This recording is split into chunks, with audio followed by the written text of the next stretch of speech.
You, John Fitzgerald Kennedy, do solemnly swear. I, John Fitzgerald Kennedy, do solemnly swear. That you will faithfully execute the office of President of the United States. That I will faithfully execute the office of President of the United States. And will, to the best of your ability. And will, to the best of my ability. Preserve, protect, and defend the Constitution of the United States. Preserve, protect, and defend the Constitution of the United States. So help you God. So help me God.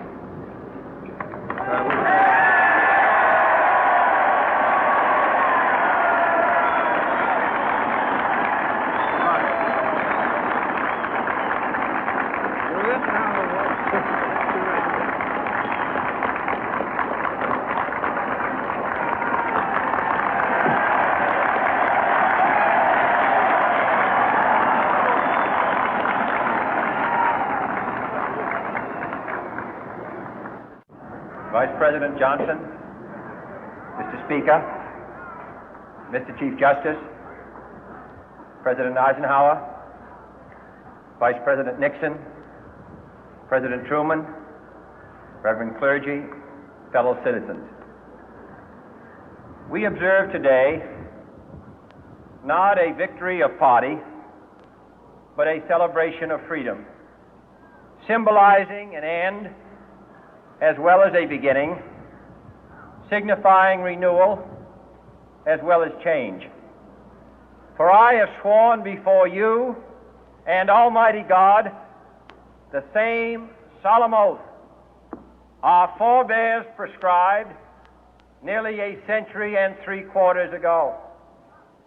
The world is very different now, for man holds in his mortal hands the power to abolish all forms of human poverty and all forms of human life. And yet the same revolutionary beliefs for which our forebears fought are still at issue around the globe. The belief that the rights of man come not from the generosity of the state, but from the hand of God. We dare not forget today that we are the heirs of that first revolution. Let the word go forth from this time and place to friend and foe alike that the torch has been passed to a new generation of Americans born in this century, tempered by war, disciplined by a hard and bitter peace, proud of our ancient heritage, and unwilling to witness or permit the slow undoing of those human rights to which this nation has always been committed and to which we are committed today at home and around the world.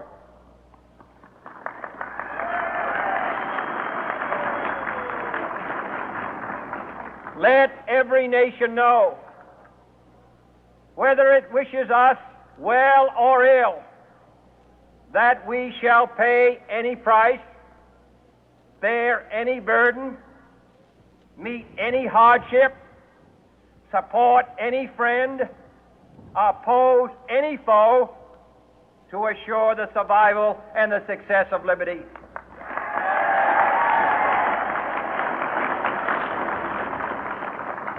This much we pledge and more.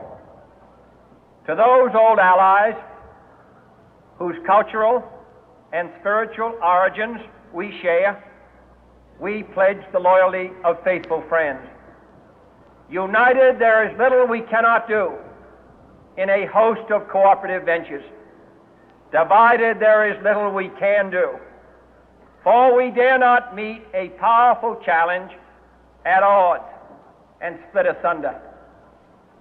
To those new states whom we welcome to the ranks of the free, we pledge our word that one form of colonial control shall not have passed away, merely to be replaced by a far more iron tyranny.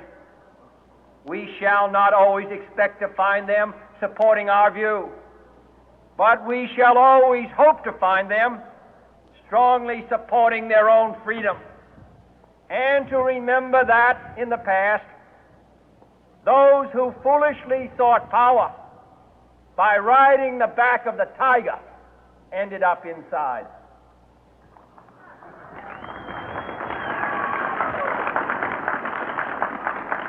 To those people in the huts and villages of half the globe struggling to break the bonds of mass misery, we pledge our best efforts to help them help themselves for whatever period is required, not because the communists may be doing it, not because we seek their votes, but because it is right. If a free society cannot help the many who are poor, it cannot save the few who are rich.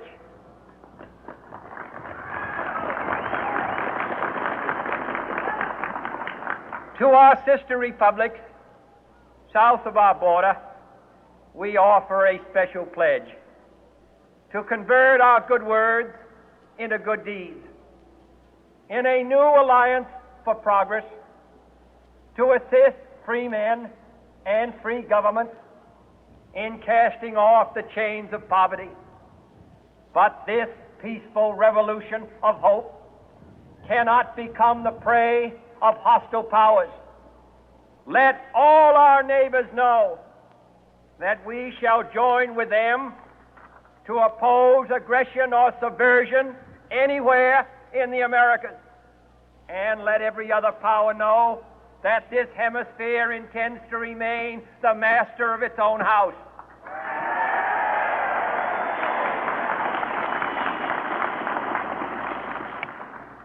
To that World Assembly of Sovereign States, the United Nations, our last best hope, in an age where the instruments of war have far outpaced the instruments of peace, we renew our pledge of support to prevent it from becoming merely a forum for invective, to strengthen its shield of the new and the weak, and to enlarge the area in which its writ may run.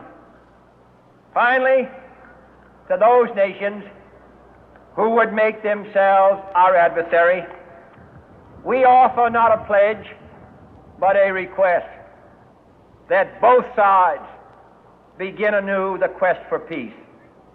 Before the dark powers of destruction, unleashed by science, engulf all humanity in planned or accidental self-destruction, we dare not tempt them with weakness, for only when our arms are sufficient beyond doubt can we be certain beyond doubt that they will never be employed. But neither can two great and powerful groups of nations take comfort from our present course, both sides overburdened by the cost of modern weapons, both rightly alarmed by the steady spread of the deadly atom, yet both racing to alter that